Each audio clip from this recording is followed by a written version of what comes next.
Por supuesto, hoy, 17 de octubre, hay muchas cosas para recordar, muchas cosas para discutir, para conversar, y por eso esta noche tenemos invitados que piensan en forma diversa. ¿Cómo nos gusta que sea así? Es decir, que no sea un discurso monolítico, sino que cada uno exprese su opinión. Por ejemplo, acá a mi lado está el diputado Julio Bárbaro, que fue diputado nacional, si no me equivoco, en 1973 y en 1983 fue secretario de Cultura en la primera presidencia de Menem y titular del Exconfer en el gobierno de Kirchner. Correcto, ¿no? Correcto, correcto. Bueno, gracias por venir, Bárbaro, muchísimas gracias. Y evidentemente la figura de Perón me da la sensación de que en lo político no tuvo reemplazo. Yo no soy peronista, te aclaro. No, para nada. Pero me parece que no ha tenido reemplazo. El peronismo es la expresión de un sector de la sociedad, los cabecitas negras y los descendientes de los inmigrantes, que estaban afuera del proyecto y que ingresan con Perón. En alguna medida es una expresión más cultural que política. Digo, Catulo Castillo, Homero Mansi, Enrique Santos Discépolo, Leopoldo Marechal. Digo, es una concepción de la identidad nacional. Ahora, cuando Perón cae en el 55, parecería que caía la dictadura y venía la democracia. Los no peronistas en 18 años no pueden instalar una democracia, pero no por el peronismo, porque yo entré a la universidad, el peronismo no era importante, sino por un problema de que el no peronismo era un sector que aislado agonizaba, podemos decir. Perón vuelve en el 73, Perón vuelve a pacificar. Acá hay, Magdalena, un tema central. La dictadura inventa la guerrilla, no es Perón el que inventa la guerrilla. Yo fui dirigente estudiantil desde el 63. No, pero Julio, perdóname, en la República Perdida hay toda una secuencia en donde se ve que Perón está en Puerta de Hierro y dice, también si yo fuera joven estaría poniendo bombas en la Argentina. Volvamos al tema. Yo soy dirigente estudiantil del 63. En el 66, Noche de los Bastones Largos, que nos destruyen la universidad, a los 60 días estamos leyendo el libro de Regis Debray, Revolución en la Revolución. Ahí nacen los montoneros, ahí nace el ERP, ahí nace la FARC. La guerrilla como proceso es hija de Onganía. Que Perón, cuando esa guerrilla, después de matar a Aramburu, todavía matan a Aramburu sin relación con Perón. Lo matan para ingresar al peronismo un sector. ¿Vos pensás que Perón no sabía que lo iban a secuestrar a Aramburu? Pero ¿no? Ni ellos sabían. Así que es otra historia. Pero no tenía la menor idea, ni Perón ni nadie. Pensé que en ese momento todavía el ERP y la FARC eran más fuertes que los Montos, mucho más fuertes. Si los Montos entran a la historia con la muerte de Aramburu y van a salir de la historia del peronismo con el asesinato de Rucci. Una muerte y otra muerte. No, ahora, y salen con, hay material que vamos a ver después, con la durísima admonición que les hace Perón desde el balcón cuando los trata de jóvenes imberbes. Por haber asesinado a Rucci. Claro. Pero Perón le da a esa generación el gobernador de Provincia de Buenos Aires, de Mendoza, de Córdoba, de San Luis, de Santa Cruz, diputados, senadores, todo eso. Yo traigo a los presos de Trelew en el avión, o sea que no es que me la contaron. Yo, para decir, me hago cargo del velatorio de los muertos de Trelew, tengo que ver con esa historia. Pero cuando somos diputados, ¿qué le decimos? No puede ser que ustedes vuelvan a la guerrilla. Y ellos deciden que el poder no está en la democracia, sino en la boca del fusil. Claro, pero quizás ya era tarde. Ahora, para los jóvenes que nos están viendo, en todo el país y acá en la capital, es importante recordar, ¿no es cierto?, ciertas cosas. En 1943 hay un golpe militar que tiene una gran fuerza, ¿no es cierto?, voltea el gobierno en aquel momento del doctor Castillo y uno de los grupos más fuertes es el GOU, el Grupo de Oficiales Unidos. Corregime si me equivoco, Julio. Pero ahí la mente pensante era Perón. Era Perón. Perón se convierte en el secretario de Trabajo y Previsión, ahí empieza su estrella a surgir, con una enorme importancia. Mira, fíjate, el 17 de octubre, cuando las multitudes llegan a la Plaza de Mayo, y que, bueno, de ninguna manera es una multitud belicista y hostil, no, como el día estaba muy lindo, la gente se sienta en la fuente, incluso se remojan en la fuente, Y Cipriano Reyes, que es un dirigente gremial, lo digo para los jóvenes, que maneja los frigoríficos de la zona sur del Gran Buenos Aires, bueno, baja las barreras para que la multitud pueda pasar. Luego, bueno, se enemista con Perón y lo ponen preso. Sí. Una pelea histórica. La dura realidad es esa. Pero mira estas imágenes que tenemos de la República Perdida de aquel 17 de octubre de 1945. Los militares que se oponían a Perón formularon un duro planteo. El 9 de octubre Perón se vio obligado a renunciar a todos sus cargos. El 13 fue arrestado en su domicilio y llevado a la isla de Martín García, pero el presidente Farrell ordenó 2 días después traerlo de vuelta a Buenos Aires para que fuese internado en el hospital militar. A las 2 de la madrugada del 17 de octubre de 1945, Perón ingresó en el hospital. La jornada iba a dividir en 2 la vida argentina, antes y después del 17 de octubre. Grupos cada vez más nutridos que provenían de los barrios obreros y del cinturón industrial comenzaron a fluir hacia la Plaza de Mayo. La plaza se fue llenando con esas masas oscuras y olvidadas. Se mojaron, es cierto, los pies en las fuentes del paseo, pero no porque fueran el aluvión zoológico de que habló un político opositor a Perón, sino porque venían a dar testimonio de su presencia y a proclamar que ya no podrían ser excluidos de la vida del país. Pidieron a gritos la presencia de Perón. Finalmente se decidió ir a buscar a Perón al hospital militar.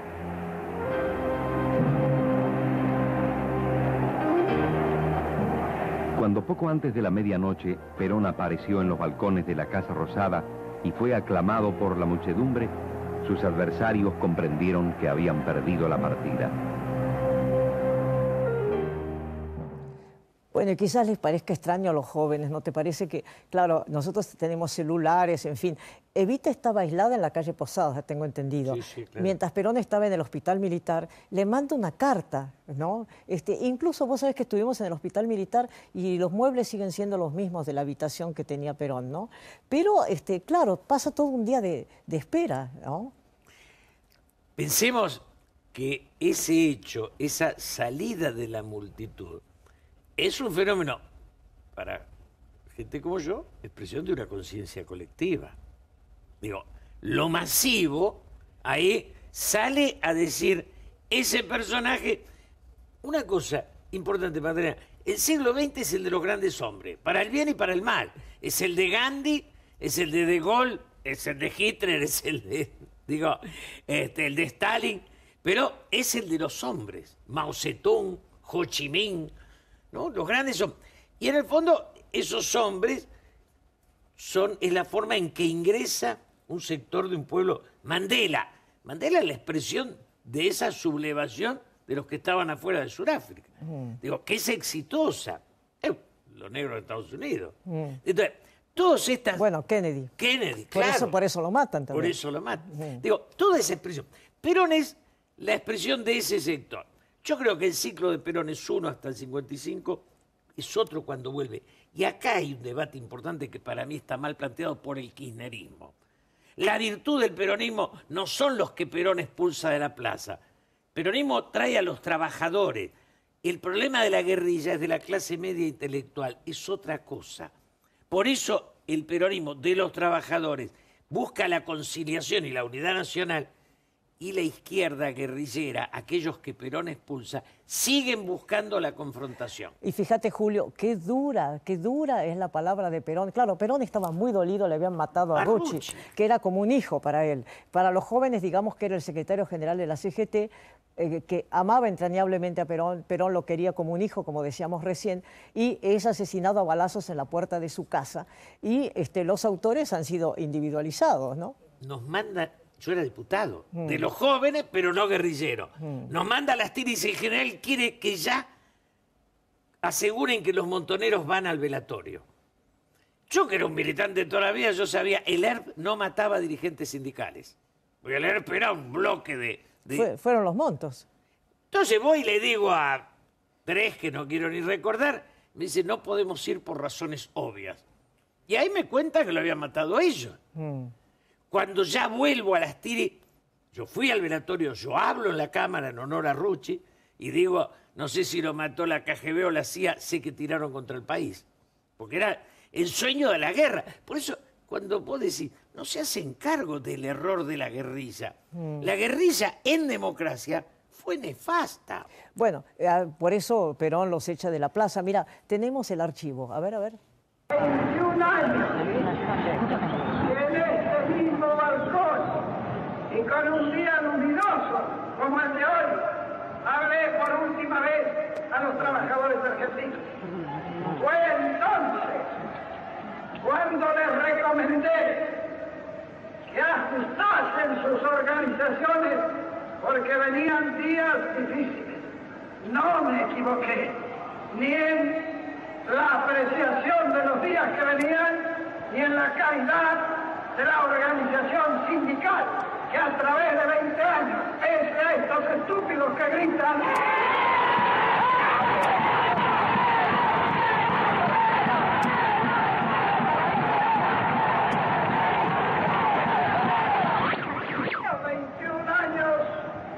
Las organizaciones sindicales se han mantenido inconmovibles y hoy resulta que algunos imberbes pretenden tener más mérito que durante 20 años.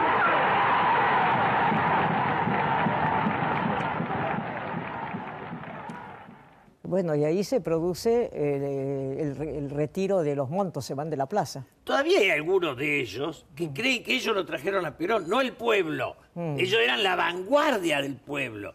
Pero el peronismo nazi se desarrolla sin la necesidad de los montos. Los montos son un epifenómeno de la clase media intelectual que se integra en un momento que Perón lo quiere integrar a la política, porque Perón no tenía otra generación. Cuando los montos dicen no, queda la nada, queda López Rega, la derecha, queda la decadencia, desgraciadamente. Desgraciadamente, y la nefasta influencia de López Rega, la AAA y Isabel, que ahora no se acuerda de nada, no sabe nada, está en el limbo. Fíjate vos cómo Perón la recuerda a Eva. Es muy impresionante verlo ahora.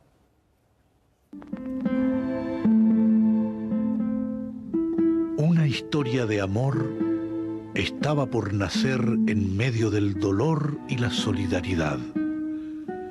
Una historia de amor que habría de parir el más grande movimiento popular de América Latina.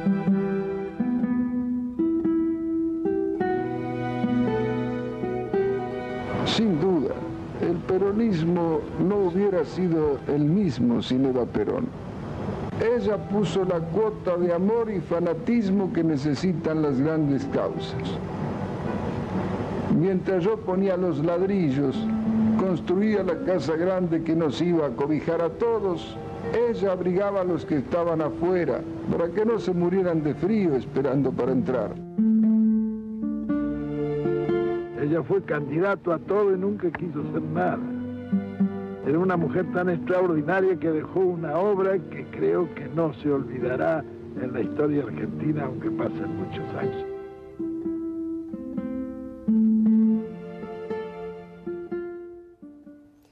Pero Julio, ¿cómo explicás vos cuando aquel famoso renunciamiento en la 9 de julio, ¿no? Evita no quería renunciar, Evita quería ser candidata, y ahí Perón no la defiende? Pero es que no tenía que defenderla, porque tenía conciencia de la enfermedad y de la limitación histórica, pero no la tenía que defender. Perón actúa como es su obligación. A mí me asombró mucho cuando entré al peronismo, que iba a los barrios Constitución, pues, y los 26 de julio encontraba una foto de Evita con dos velas en los balcones de las casas. Sí, sí. O sea, la adoración. El cargo es secundario, digo, Perón acertó y se equivocó. Lo importante hubiera sido que Perón integra a los humildes y después, así como en Uruguay, Pepe Mujica fue un guerrillero y convoca a la paz. Perón convoca en su regreso. No fuimos capaces de heredar ese abrazo Perón-Balbín, esa idea de la unidad nacional. Y ahora tenemos que empezar de nuevo. Cuando se vaya la demencia kirchnerista, empezamos a reconstruir de nuevo la unidad, porque cada uno es parte. Uno puede ser o no peronista, o no conservador, o no liberal, pero somos pedazos de una sociedad que necesitamos reintegrar, Magdalena. Ahora, ¿cómo explicás, no es cierto, el fenómeno del kirchnerismo que proclama sus raíces en el peronismo, ¿no? Yo creo que Menem y Kirchner son dos señores feudales que vienen a hacer feudalismo a nivel nacional. Ninguno de los dos fue peronista. Lo que pasa es que no se inventó no se generó otra fuerza política. Entonces heredan como una marca que trae votos. Entonces Menem lo hace para los liberales, para los economistas, para vender empresas, y Kirchner para hacer un Estado gigante. Ninguno de los dos tenía muchos principios. Digo, Perón escribía, los discursos eran profundos, escribió Toponimia Araucana en el 29, digo, era un intelectual. Menem y Kirchner eran dos pragmáticos que vos y yo nunca escuchamos un discurso con contenido, con fibra, que es lo que tienen los políticos de los países hermanos. Ahora, ¿cómo explicás la fuerza de López Rega? Que Perón no podía dejar de darse cuenta que era un hombre de la violencia. Perón en su final, yo esto lo hablé con Perón, Perón en su final, cuando le falla mi generación, cuando mi generación le mata a Rucci, Perón baja los brazos. Quedaba Robledo, Tayana, quedaban Luder, 3 o 4, pero esa generación estaba muerta. Él necesitaba de mi generación. A mi generación le había dado todo el poder. Tanto es así que, digamos, López Rega era secundario. Era un tipo de cuarta en el poder de Cámpora. Cuando Cámpora abre las puertas de la cárcel, que yo lo discutía con Cámpora y con todo, Perón era un hombre del orden. Cuando el camporismo plantea el desorden, y esta estupidez que siguen planteando ahora, que el espontaneísmo lleva a la revolución. No lleva nada al espontaneísmo. Sin orden no hay sociedad, Magdalena. Sí, pero de todas maneras, la AAA es una organización, ¿no es cierto?, algún día vamos terrorista. A tener que discutir esto. Algún día vamos a tener que discutir esto. Pero el único país del mundo donde tiraban de acá y de acá. Yo he ido a velatorio de sindicalistas donde me decían, mañana me cargo 5. La noche de lo de Rucci. Y no era la AAA. La AAA debe haber sido un tercio de esto del Estado. Vos acordate cuando Perón se va al Paraguay, en los sótanos del Ministerio de Bienestar Social está lleno de armas. No niego nada. Lo que te quiero decir, ¿cómo voy a negar eso? Por eso. Te quiero decir todos, escúchame, perdón, pero Julio, vos y yo debemos tener más o menos la misma edad y hemos visto los Ford Falcon verdes con los tipos armados con las ametralladoras fuera de las ventanas, Magda, por toda la ciudad de Buenos Aires. No estoy negando esto, te estoy diciendo que no existió en el mundo una guerrilla que tire sin que nadie que responda. Y en esa respuesta hubo un pedazo, en principio, que era absolutamente, digamos, que surgía libre, y después sí, un pedazo del Estado. Bueno. Que después va a contar. Pero sí, claro que lo hubo. Pero ¿cómo voy a discutir? No puedo. Además, yo era parte, además me tenían amenazado a mí también, no es que era pase de... Pero no sabías nunca si te mataban la 3A o los montos.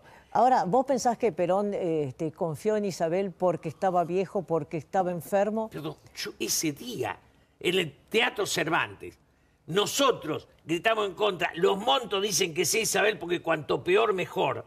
Se le va a plantear a Perón. General, la fórmula es usted, Isabel. Perón se para y dice, señores, al nepotismo se lo combate hasta en el África. Frase histórica que la repito siempre y tengo testigos de los que fueron y tardaron una semana en convencer al viejo de que acepte Isabel. Él no la quería. ¿Y finalmente? Finalmente lo acepta, y esto es la derrota y la degradación de la sociedad. Pero en eso los montos tienen mucho que ver como culpable, no como víctima. Porque si no parece que ellos son los únicos víctimas y la Argentina... No, que Perón termina debilitado cuando cuando la generación que le eligió le falla desde ya.